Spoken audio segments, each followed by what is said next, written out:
What a charming movie. And you know what it reminds me of? Particularly the first act with Tom Hanks as Geppetto in his workshop. When you see him going around the workshop, doing that classic scene where he makes his wish to the North Star, right?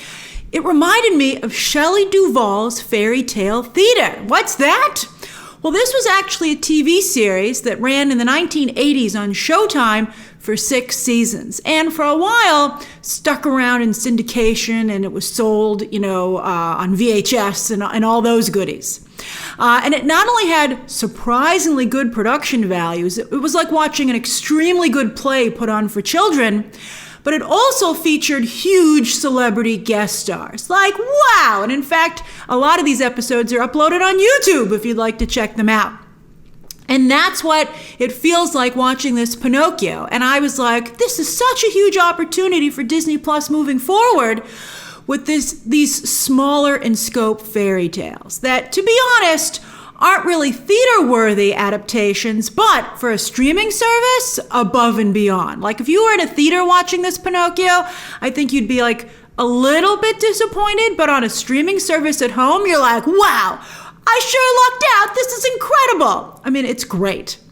And like Fairy Tale Theater, you've got a number of big guest stars here. And some of them, though, I would say are really doing cameos rather than appearing or co-starring here. Some of the appearances are very quick, but that's fine because it allows you to focus on the story overall. And I think it allows them to have such big names participate because it isn't as big a commitment. So I'm like, formula and business-wise, I see a real path forward here for Disney Plus. Now, the real star of the show, besides the lavish production design, which fits perfectly, by the way, with Bill Condon's Beauty and the Beast, it was a perfect fit, but it's Mr. Joseph Gordon-Levitt. In fact, it's hard to believe it's him, because his Jiminy Cricket is so spot on to the original. I knew it was Joseph Gordon-Levitt, and every time I heard him, I was like, is this really Joseph Gordon-Levitt? I need to see footage of him recording this voice because he does such an incredible job. And it's not just Joseph Gordon-Levitt's performance that shines, but the script by director Robert Zemeckis and Chris Weitz, who's written and co-written some pretty good movies, some pretty bad movies too, but this is definitely in the good pile. I laughed out loud so many times at Jiminy Cricket's lines, which are especially funny if you know your Jiminy Cricket, even beyond the 1940 classic. Jiminy Cricket used to make a lot of guest appearances over the years, and if you know some of the things that he did, they're referenced here. And so I loved that. And I think not only will kids have a good time quoting some of the jokes here, I had a favorite one, and I wonder if we'll all have the same favorite one.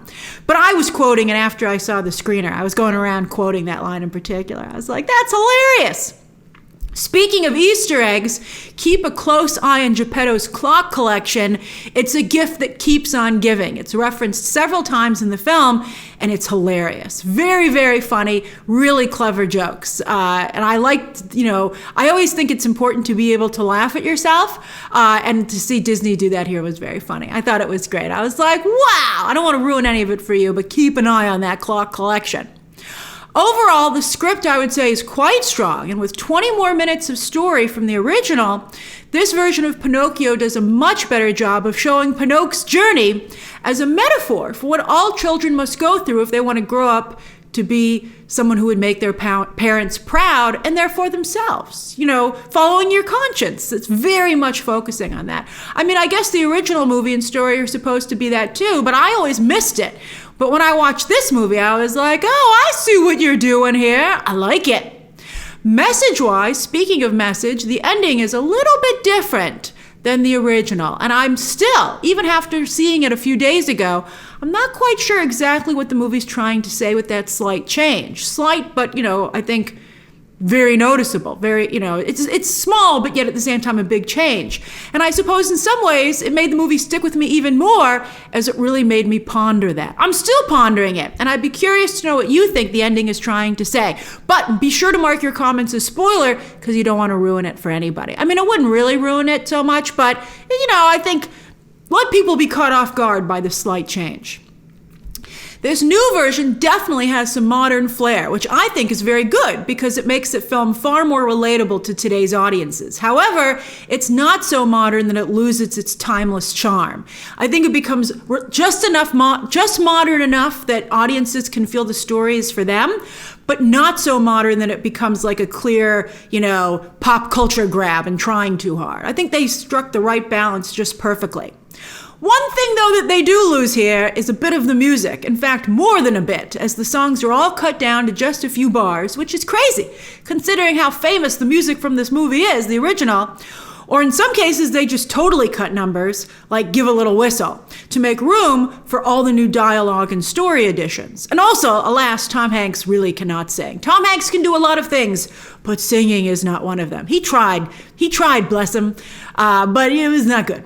The production design, though, as I said, is really lovely. Totally immersive, very Fantasyland, for those of you who that's your favorite land in the Magic Kingdom beyond Main Street. I love Fantasyland. And while I'm sure there's a lot of VFX at play here, the set often feels very practical as well. And the movie just, again, is extremely charming. It's very, very charming. It's charming, the movie. Pleasure Island, particularly captivating. Here it's very VFX, and it has a Willy Wonka edge that I really appreciated. Although it did make me suspicious, and I'll be curious if you feel the same way, that they might be trying to mess with It's a Small World, because the current Disney regime loves to reskin rides on the cheap. I'm like, if you want a Pleasure Island ride, you make a new one. You leave Small World alone. Only do the Christmas redo. I appreciate that in Disneyland. But otherwise, I was like, don't touch Small World. But I would like to see this maybe made into a ride, although it's so similar to Small World. I'm nervous. All right, anyway. Pinocchio himself is incredibly well realized and absolutely adorable. Very Disney. And Benjamin Evan Ainsworth is able to keep up with Joseph Gordon-Levitt for some really great sequences between Pinocchio and Jiminy Cricket. All right, let's talk about the human cast. Tom Hanks is, as always, absolutely charming. Tom Hanks is a movie star for a reason, and I think he always delivers. And Luke Evans gets to have a surprising amount of fun as the coachman of Pleasure Island. It's fleeting, but look for it. It's really great. Giuseppe Battiston strikes, I think, just the right villainous tone as Stromboli. Just appropriate for like a children's movie, but yet enough to present the feeling of real danger. And then Keegan Lamaya definitely makes, I think, an impression as a very kind puppeteer and aspiring ballerina named Fabiana. There's been a lot of attention paid to Cynthia Erivo as the Blue Faerie, and the movie definitely makes some strong choices with her look. She sparkles beautifully. It's just so cool. It's mesmerizing. That's the right word. From head to toe in blue, even down to her long, modern acrylic nails. Now, this very modern choice reminded me of Megan. It's very timely because it reminded me of Megan Thee Stallion, who just guest starred over in She-Hulk, which a lot of people found fun. But I also saw a number of people on social media commenting about how much they appreciated that kind of cultural representation. And so with that in mind, when I saw this choice with Erivo's Blue Faerie, I thought it struck a similar tone, and I think a lot of people would really appreciate it. So I liked the choice. I think she does a lovely job here. Very, very kind as the Blue Faerie is, very charming. But she doesn't get to really sing very much, which I think is nuts, because Cynthia Erivo is an incredible singer. Who doesn't let her sing a whole song? I mean, maybe she sang over the end credits.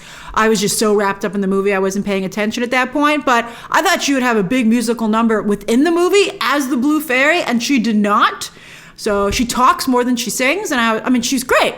But I mean, that was a weird choice, I felt. I was like, we could add another 5 minutes to this movie so Cynthia Erivo can belt one out. Thank you very much. All right. But besides Hanks, Joseph Gordon-Levitt, and Ainsworth, the other real super standout to me is Keegan Michael Key. Oh my goodness, as Honest John. What an incredible, hilarious, nuanced performance. This is another one where I'd love to see how it was done behind the scenes. I loved it. And like Jiminy Cricket, very cleverly updated for today's audiences. I loved this. I think this movie has a good rewatchability factor. I think it's really, really great.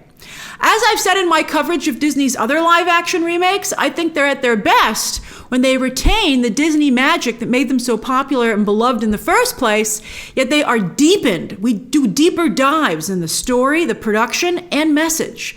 And I think this Pinocchio does those things. I think fans of the original Pinocchio will love this movie. I don't like the original Pinocchio that much, and I really liked it.